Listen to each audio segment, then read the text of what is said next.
This channel does not promote any violent, harmful, or illegal activities. All content provided by this channel is meant for an educational purpose only.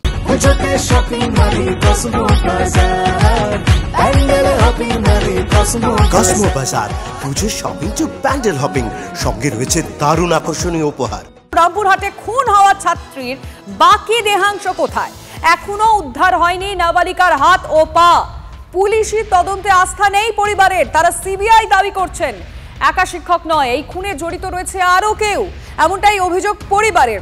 অপরাধীদের কঠোর শাস্তির দাবিতে আজও অবরোধ চলছে, আজও তারা পথে নেমেছেন। রামপুরহাটে যাচ্ছেন আজকে অধীর চৌধুরী। রামপুরহাটে ছাত্রী খুনে এখনো দেহাংশ পাওয়া যায়নি, পরিবার পুলিশে আস্থা রাখতে পারছে না। আমি কথা বলবো, আমাদের রিপোর্টার হিমাদ্রি সরাসরি রয়েছেন। হিমাদ্রি, পরিবারের তরফে বারবার করে সিবিআই এর দাবি করা হচ্ছে, কিন্তু পুলিশ কি বলছে? দেখো, সিবিআই এর দাবি করা হচ্ছে একদিকে যেমন পরিবারের পক্ষ থেকে, পাশাপাশি পুলিশের পক্ষ থেকে বলা হচ্ছে খুব দ্রুততার সাথে এই যে মামলা, সেই মামলা সম্পূর্ণ হবে। কারণ যে প্রধান অভিযুক্ত তাকে ইতিমধ্যে গ্রেপ্তার করা হয়েছে অভিযোগ পাওয়ার পরই, এবং আরও যদি কেউ এই ঘটনার সাথে যুক্ত থাকে, যেই কথা তার পরিবারের লোকজন বলছে, যদি আরও কেউ জড়িত থাকে তাহলে পরে দ্রুত তাদেরকেও গ্রেপ্তার করা হবে, কাউকে ছাড় দেওয়া হবে না এই ঘটনায়। কারণ যেভাবে নৃশংসভাবে খুন করা হয়েছে ক্লাস 7-এর ছাত্রীকে, তাতে কিন্তু পুলিশ কাউকে বাদ দেবে না, সে কথা পুলিশের পক্ষ থেকে পরিষ্কারভাবে জানানো হয়েছে। পাশাপাশি আরও একটা কথা বলি, যেই অবরোধ এই রাস্তার কিছুটা সামনে গিয়ে গতকাল বেলা প্রায় 11টার দিকে শুরু হয়েছিল, সেই অবরোধ কিন্তু এখনও চলছে। দেখতে পাচ্ছ সারি সারি গাড়ি কিন্তু এখনও পর্যন্ত দাঁড়িয়ে রয়েছে এই রাস্তাতে। সব মিলিয়ে কিন্তু একদিকে আদিবাসী সমাজের মানুষজন তারা কিন্তু একেবারেই অনড়, কারণ আদিবাসী সমাজের এই নাবালিকা ছাত্রীকে যেভাবে নৃশংসভাবে খুন করা হয়েছে তারা একেবারেই মানতে নারাজ। সেখানকার মানুষজন তারা এখনো ক্ষুব্ধ এবং সে কারণে তারা অবরোধ চালিয়ে যাচ্ছেন। কিন্তু বেশ কয়েক ঘন্টা হয়ে গিয়েছে, পুলিশ সেই শিক্ষককে, অভিযুক্তকে গ্রেফতার করেছে। কোনো ক্লু পাওয়া গিয়েছে কোথায় রয়েছে বাকি দেহাংশ? কিছু উত্তর কি দিচ্ছে?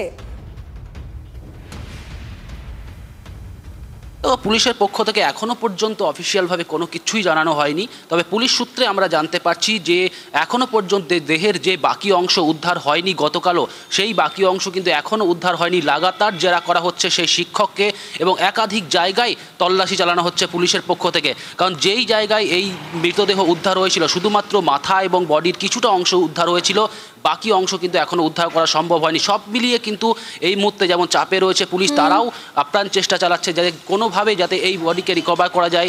পাশাপাশি যারা এই ঘটনার সাথে যুক্ত রয়েছে, পুলিশ সেই বিষয়েও জিজ্ঞাসাবাদ করছে যে এই ঘটনার সাথে তিনি একাই জড়িত নাকি আরও কেউ জড়িত রয়েছে।